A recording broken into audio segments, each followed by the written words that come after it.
하나님의 말씀은 구약성경 민수기 23장 18절부터 26절까지입니다. 제가 먼저 봉독합니다. 발람이 노래를 지어 가로되 발락이여 일어나 들을지어다. 십볼의 아들이여 나를 자세히 들으라.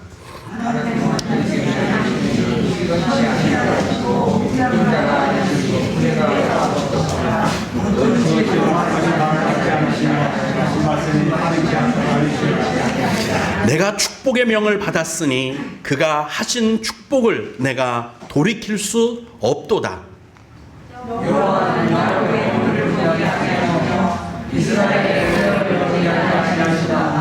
여호와는 그 하나님 그와 함께 계시니 왕을 부르는 소리가 그 중에 있도다. 하나님이 그들을 애굽에서 인도하여 내셨으니 그 힘이 들소와 같도다.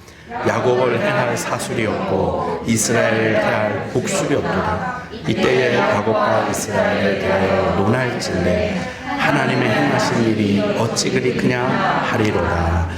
이 백성이 암사자같이 일어나고 수사자같이 일어나서 움킨 것을 먹으며 죽인 피를 마시기 전에는 눕지 아니하리로다 하매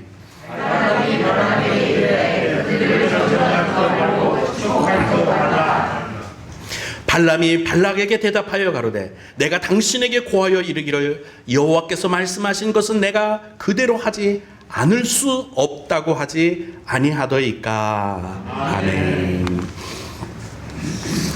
저는 얼마 전부터 한 2000년대부터 꿈꿨던 것 같아요.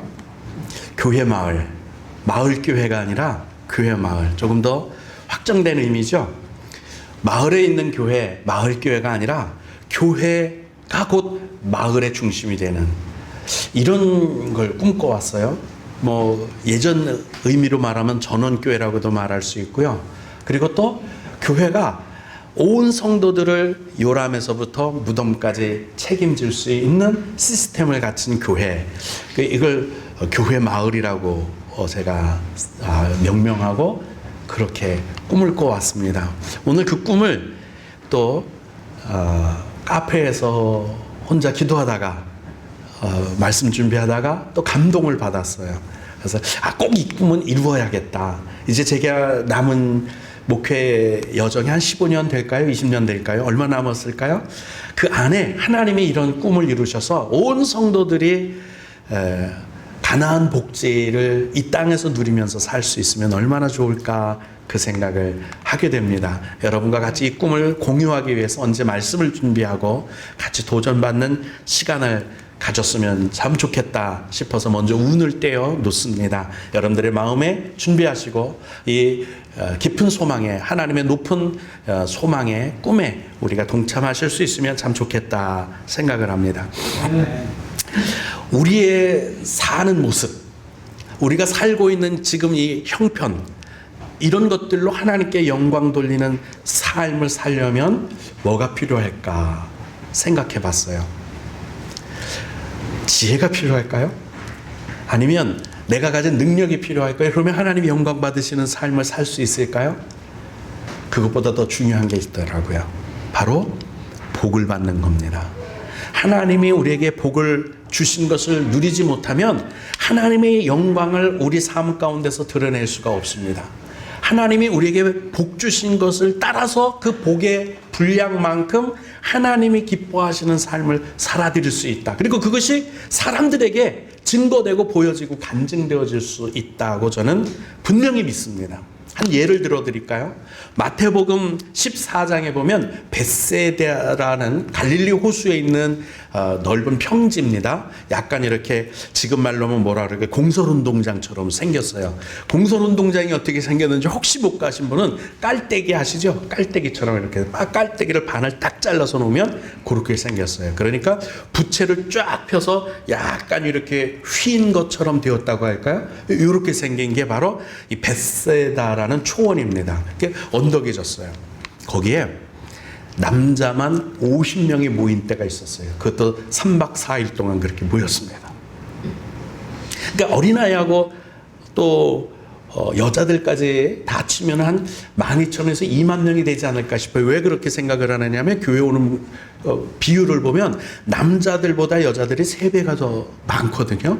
그렇다면 아이들까지 이렇게 데리고 왔다 싶으면 그렇게 많아요. 그러니까 제가 거기 성지순례를 가서 보고서는 이곳에서 하나님의 마이크도 없이 이렇게 적은 인원도 마이크가 있어야 이야기가 되는데 거기서 한 2만 명, 12,000명이 모였는데 한 예수님이 말씀하시는 것이 다 들릴 수 있을까? 그게 궁금했어요. 그러다 제가 깨달은 게, 제가 경험한 게 있어요. 뭐 깨달았다기보다는 경험한 게 있어요. 얼마 전이지 아니죠. 한 몇 년이 넘었죠. 아파트 5층에 제가 방문할 일이 있었어요. 베란다를 열어놓고 더우니까 어쨌든 베란다를 열어놨습니다. 그랬더니요, 그 밑에 지나가면서 두런두런 하는 얘기. 5층이나 높으니까 엄청 높은 데 아니에요? 7층인가 5층인가 정확하게 모르겠네요. 그게 바로 여기서 하는 얘기처럼 들리더라고요. 밑에 층에서 얘기하는 것처럼 들려요. 이런 경험 혹시 해보셨나요? 예. 깜짝 놀랐어요. 그 다음에 저 시루봉이라고 여기 옛날 우리 교회에 있는데 보면 걸어 올라가면 15분에서 20분이면 꼭대기를 올라갈 수 있어요. 뛰어내려오면 3분에서 5분이면 뛰어내려옵니다. 거기 가서 늘 산기도를 드렸거든요. 산기도 하려고 딱 자리를 잡고 앉으면은요, 첫 번에 가장 먼저 들리는 소리가 경운기 탕탕탕탕탕탕 하는 소리가 들려요. 근데 그게 어디서 들리는지 알아요? 바로 요 옆에서. 아니, 저 밑에거든요. 여기서 들려요. 그리고 밑에서 뭐 창선이네인가 누구네인가 뭐 또 여러 집들이 있는데 거기서 막 떠들고 하는 소리, 두런두런 하는 소리가 이렇게 우리 보통 하는 얘기가요, 바로 여기서 한 10발짝 20발짝 있는 떨어진 데서 얘기하는 것처럼 다 들리는 거예요. 어느 때 가장 많이 들리느냐? 한 2시쯤 3시쯤에가 가장 잘 들려요. 왜 그런지 아세요? 햇볕이 따끈따끈하면요, 바람이 밑에서 위로 휘몰아쳐 올려와요. 그러니까 소리를 가지고 바람이 올라오니까 그 소리가 기가 막히게 잘 들려요. 그 바람이 올라올 때, 그 바람 올라오는 걸 어떻게 알 수 있느냐면, 솔개가 낮에 보면 이렇게 날개 피고 한 번도 날개짓 안 하고도 한 30분씩 그 자리에서 뱅뱅 돌면서 떠 있는 거 보신 적 있나요? 그게 바람이 위로 솟구치기 때문이에요. 반대로 밤이 되면은요, 위에서 바람이 밑으로 내려와요. 그래서 밤에 창문 열어놓고 자면 감기 걸리는 거예요. 산바람이 내려오기 때문에. 이렇게 올라올 때는요, 2시, 3시쯤에는 더 가까이에서 들려요. 그러면 저 멀리 부채살처럼 이렇게 되어 있는 그곳에 10,000명, 20,000명이더라도요, 다 소리가 들리는 거예요. 그래서 옛날에 그 콜로세움, 지금 말하면 뭐 공설운동장 같은 게 접시처럼 만들어 놓은 이유가 밑에서 조그마한 소리로 연극을 해도 거기에 앉은 몇천 명이 다 들릴 수 있도록 옛날에 마이크 시스템이 없도록 그렇게 해놨기 때문이에요. 중요한 건 이 얘기가 아니라 거기에 모인 사람들이 3일 동안 굶었다는 게 중요해요. 굶었어요. 집으로 돌아가야 되는데 정신 차리고 보니까 이제 허기가 지는 거예요. 이 떼약볕에 가나안 땅의 그 날씨 알잖아요. 한낮에는 바위에다가 계란을 깨뜨리면 그냥 후라이가 돼버리는데 어떻게 걸어가요? 굶고 어떻게 가느냐 말이에요. 그걸 걱정했어요. 그들에게 줄 수 있는 건 한 아이가 가지고 있는 물고기 5, 그리고 떡 5덩어리, 물고기 2마리밖에 없었어요. 아니, 이거 가지고 어떻게 12,000명, 20,000명 되는 사람들을 다 먹일 수 있을까? 뭐가 필요해요? 여기서 정말 필요한 게 뭐예요? 지식? 능력? 기적이 필요해요. 이때 기적이 필요한 거예요. 여러분의 삶 속에 이런 때가 분명히 있어요. 분명히 채워지고 내 통장에도 내 삶에도 내 능력에도 에너지도 분명히 이만큼 채워져 있어야 되는데 겨우 물고기 2마리, 떡 5덩어리밖에 없는 때가 있어요. 도저히 감당할 수 없는 그런 때가 있단 말이에요. 뭐가 필요해요? 주님, 내 삶에 지금 기적이 필요합니다. 기적이 필요한 거예요. 이게 복이거든요. 하나님이 우리에게 기적을 예비하시고 준비하셨다는 게 이게 복이에요. 주님이 그 떡 5덩어리, 물고기 2마리를 들고 축사하셨어요. 축복기도 한 거죠. 축도한 거예요. 축도를 하고 제자들에게 바구니에 그걸 넣고 돌려라.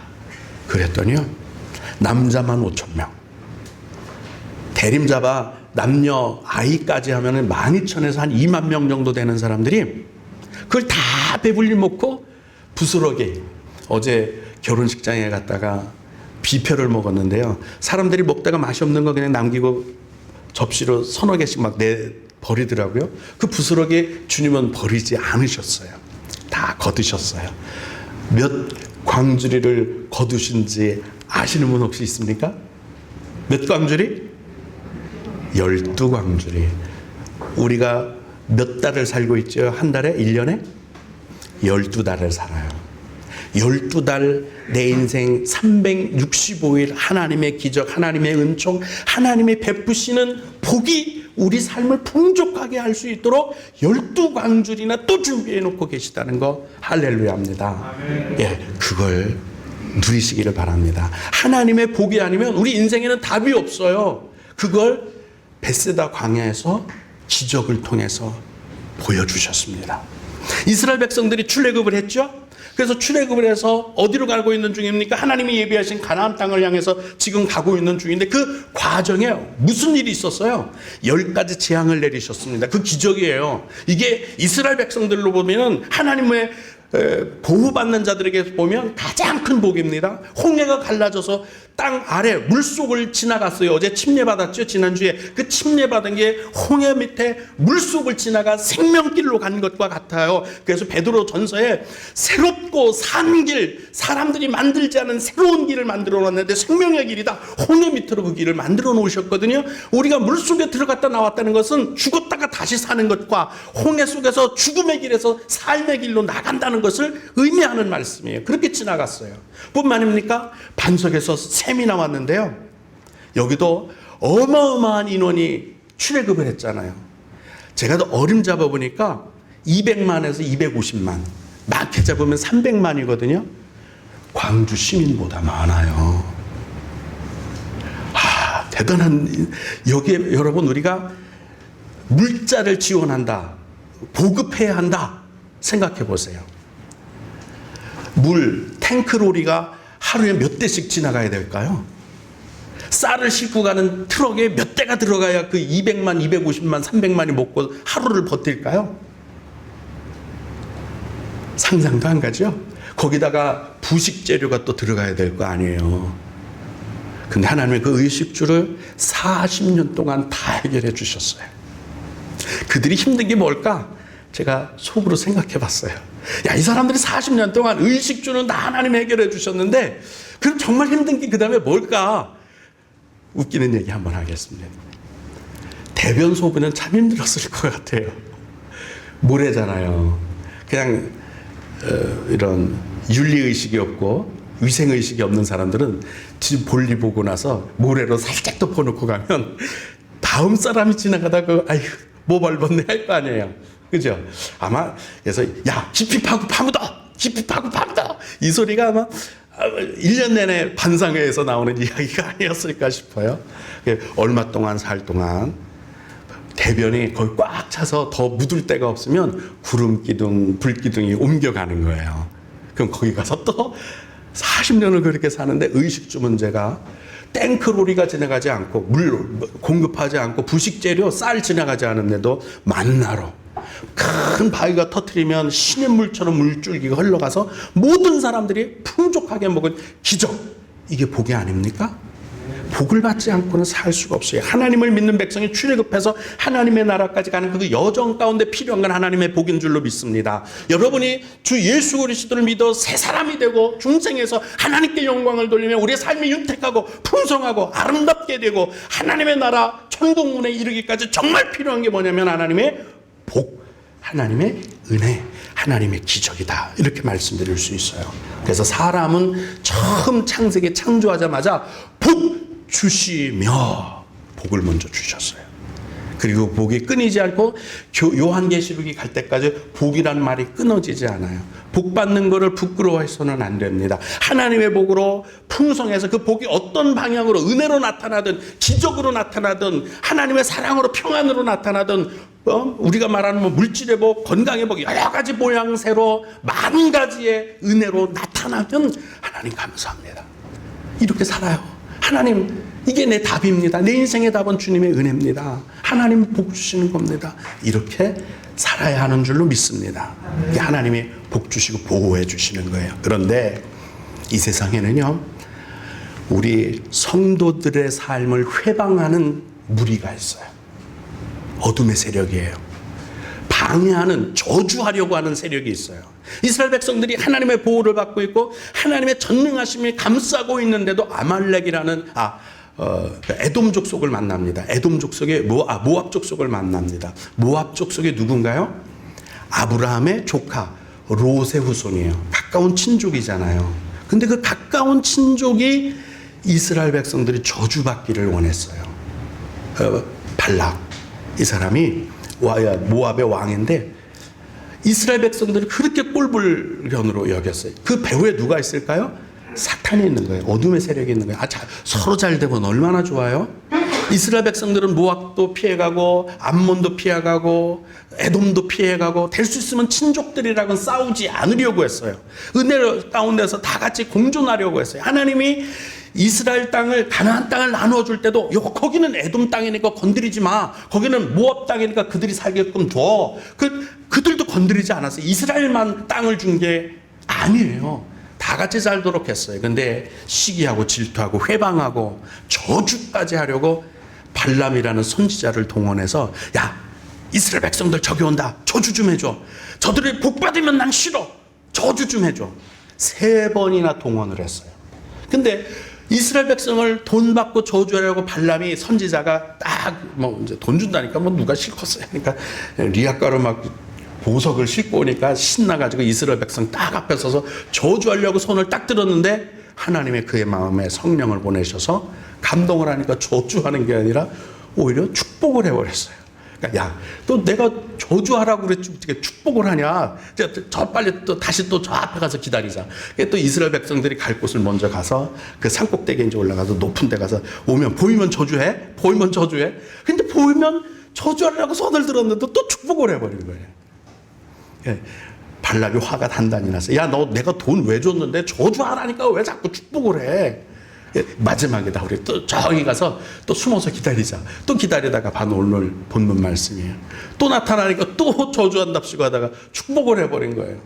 노래를 지어서 이번에는 알아듣기 쉽게 말해주마 하고 축복을 해요. 그러니까 발락이, 야, 저주하지도 말고 축복하지도 말고 아무것도 하지 마. 아무것도 하지 마. 졌어요? 이겼어요? 졌어요. 하나님의 백성이 반드시 은혜 받고 복을 누리게 될 줄로 믿습니다. 아멘. 오늘 본문에는요, 그래서 가만히 살펴보면 저주를 이기는 4가지 방법이 나와요. 여러분의 삶, 저주를 이기려면 미련하게 살면 안 돼. 이렇게 오늘 4가지 방법을 잘 기억했다가 이것이 내 삶의 습관에 배이고 그냥 무의식 중에 삶 가운데서 드러나야 저주를 이기게 될 줄로 믿습니다. 19절에 보면 이렇게 말씀하세요. 하나님은 사람이 아니시다. 누가 아니라고요? 인품을 가진 게 아니라 신품을 가지고, 신성품을 가지고 계시다는 뜻이에요. 우리는 인품이 있죠. 성품이 있어요. 그래서 그 사람의 성격이라는 게 있어요. 그래요. 어떤 사람들은 이렇고 저렇고 이렇고 저렇고 성격이 다 다르잖아요. 그죠? 근데 공통점이 있어요. 죄에는 약하다. 욕심에는 약하다. 이런 성품들이 다 갖고 있어요. 근데 하나님은 그런 사람의 성품, 사람의 인품이 아니라 신품을 갖고 계시다. 하나님은 사람이 아니시니 거짓말을 하지 아니하시고 인생이 아니시니 후회가 없으시도다. 어찌 그 말씀하신 바를 행하지 않으시며 하신 말씀을 실행하지 않으시랴. 제가 이거 계속 안 넘겼네요. 여기까지입니다. 이렇게 말씀을 하시는 거예요. 자, 여기서 중요한 거, 하신 말씀을 실행하지 않으시랴. 맨 밑에 여기 하신 말씀들을 실행하지 않으시랴. 꼭 하신다는 거예요. 하나님이 말씀하신 것은 꼭 하신다. 이걸 뭐라 그래요? 약속, 언약. 이렇게 말씀. 하나님은 나한테 약속하신 게 없는데? 하나님은 나한테 무슨 말씀해 주신 게 있나? 있죠. 왜 자꾸 귀로 들리는 것만 생각해요? 여기.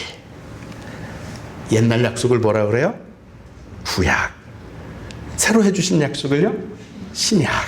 약속 받았잖아요. 하나님은 나한테 약속해 주신 게 없는데요. 여기 있네요. 여기 있잖아요. 이걸 지키시면 돼요. 이걸 붙드시면 되고 이걸 믿으시면 되는 거예요. 이거 오늘 말씀하는 게 이거예요. 하나님의 말씀하신 건 꼭 실행한다. 그럼 뭐 해야 돼요? 이 말씀, 약속, 언약 이걸 붙들어야죠. 이걸 믿어야죠. 이거 붙들고 견뎌내야 하나님의 복을 받는 줄로 믿습니다. 이걸 말씀하시는 거예요. 히브리서에도 이렇게 말씀하세요. 하나님은 약속을 기업으로 받는 자들에게 뭘 중하게 여겨요?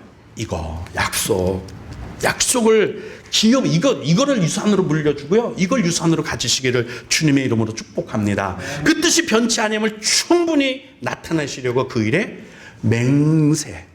사람이나 맹세 필요하지 하나님은 맹세가 필요하지도 않으신 분이거든요. 근데 맹세하셨대요. 여러분 이 맹세 오죽하면 맹세하신다 소리까지 하실까? 그 맹세를 통해서 하나님이 약속하신 것은 반드시 이루신다고 하니까 이 약속 읽어보세요. 이 약속을 내 것으로 받으세요.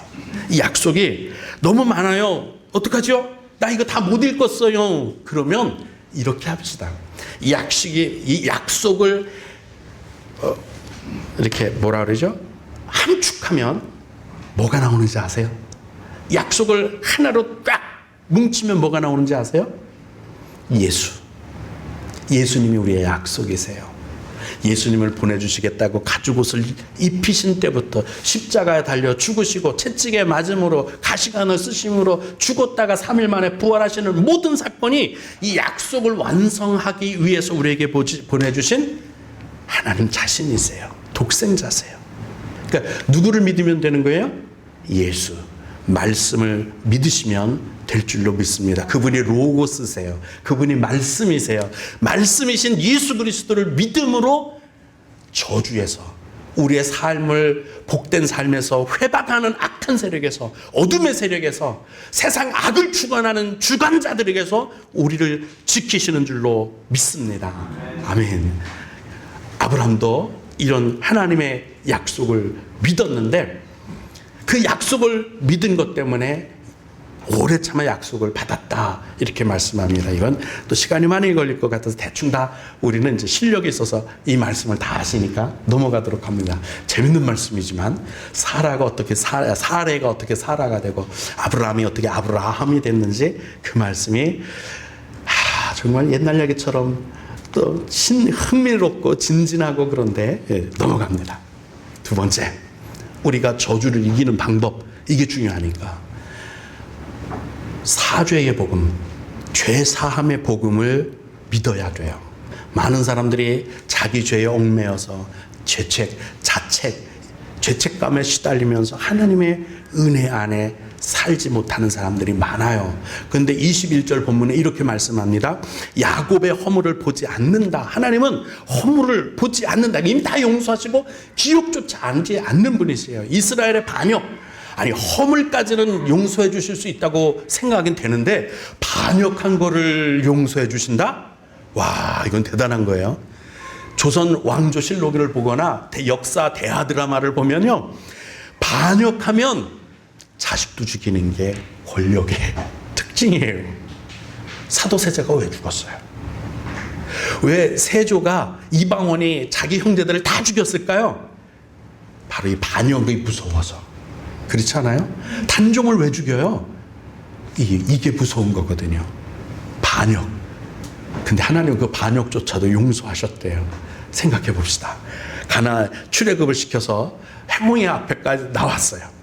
홍해 앞에서 홍해 바다가 출렁거리지 뒤에는 애국 군대가 쫓아오니까 그때부터 반역이 시작이 돼요. 첫 걸음을 띄고부터 반역이라니까요. 하나님이 우리가 애국에서 죽을 묘지가 없어서 그래 겨우 여기까지 끌어내서 객사하게 만드냐? 여기서 죽게 생겼다. 그랬더니 잠잠히 있어라. 모세야 지팡이를 들고 가서 홍해 바다를 쳐라. 쫙 갈라서 사는 길을 내셨죠.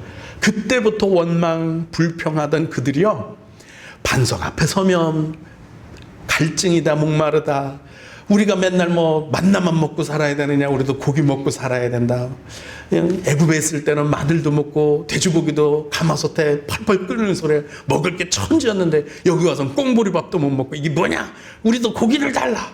그리고 또 모세가 40일 동안 안 보이니까 금송아지 만들어서 우상숭배, 하나님이 가장 싫어하는 거 하고 그런 반역을 저질렀는데도요, 하나님이 이해하셨어요. 용서하셨어요.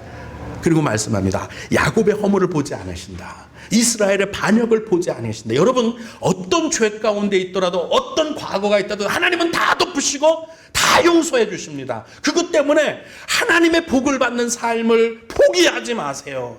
나는 하나님의 자녀로서 하나님의 예수 그리스도께서 이미 사죄의 십자가, 우리의 모든 대속의 십자가를 지고 우리를 사죄 용서해 주셨습니다. 그걸 믿으셔야 복된 삶, 하나님의 복을 주시는 삶을 살게 될 줄로 믿습니다. 비록 지금까지 사는 모습이 이스라엘 사람들처럼 하나님을 기쁘시게 못했어도 좋아요. 괜찮아요.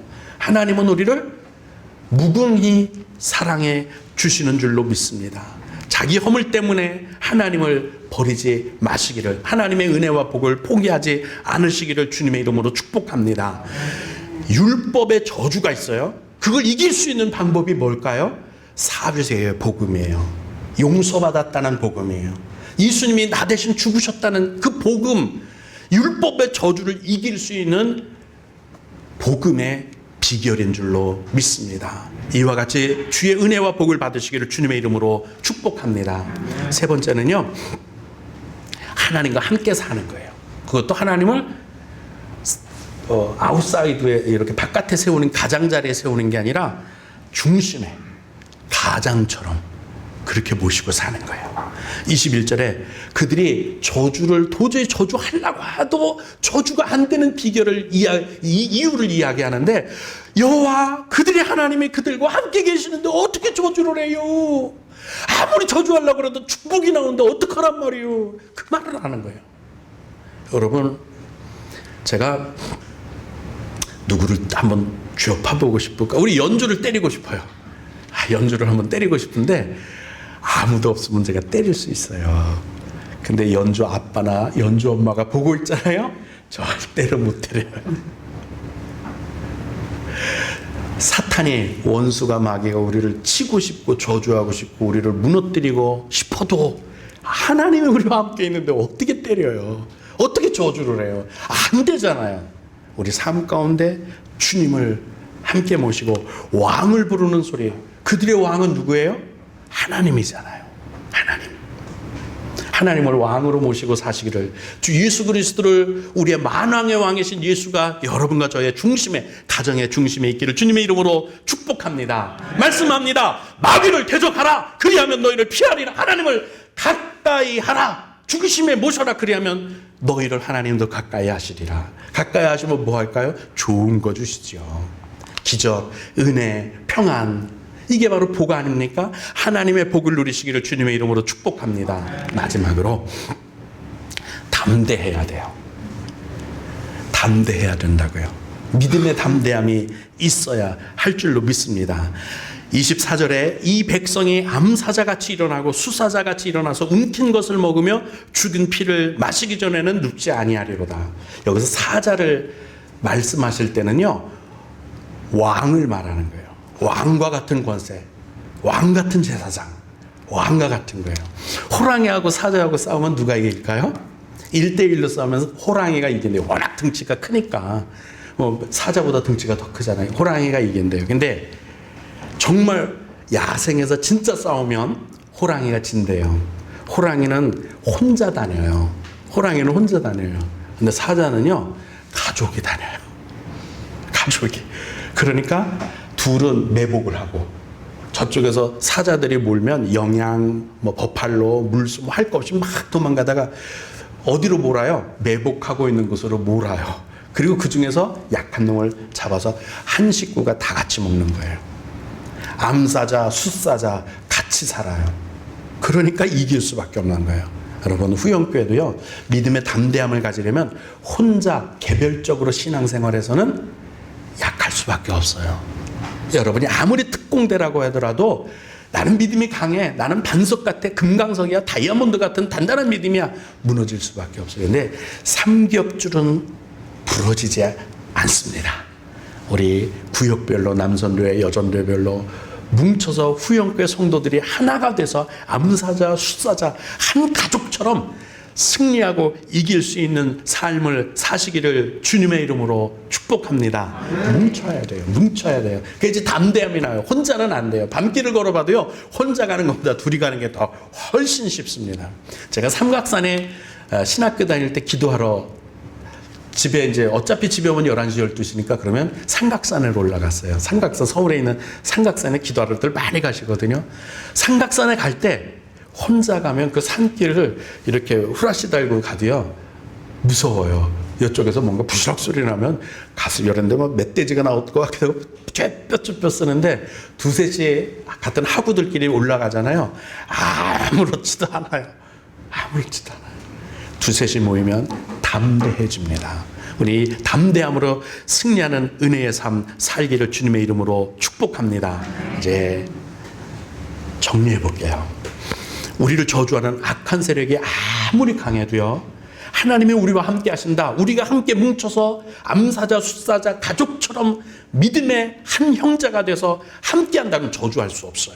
회방할 수 없습니다. 우리를 죄에서 구원하신 십자가에 달리신 예수님, 그 사죄의 복음, 용서의 복음, 피 흘리심으로 우리를 다시 구원하시고 사흘 만에 다시 살아나신 예수님의 십자가의 복음, 그거면 하나님의 복은 충분합니다. 그것으로 우리에게 권세와 영광과 권능이 나타나고 은혜가 나타나고 복이 되는 거예요. 이게 우리 삶의 간증이고 이게 삶의 기적이 되는 거예요. 베세다에 5,000명을 먹이신 것이 큰 기적입니까? 이런 기적이 우리 삶 가운데 끊임없이 12달 계속될 줄로 믿습니다. 하나님의 무한한 은혜와 복락, 예수를 통해서 이미 다 주신 겁니다. 그러므로 사제의 복음을 굳게 믿을 뿐만 아니라 하나님을 항상 예배하는 사제와 같이 담대한 믿음으로 예수님의 이름으로 명하면서 저주야 악한 영들아 떠나갈지어다, 그럼 선언하고 선포하면서 우리의 삶이 영적으로 또 육적으로 사회적으로 삶에서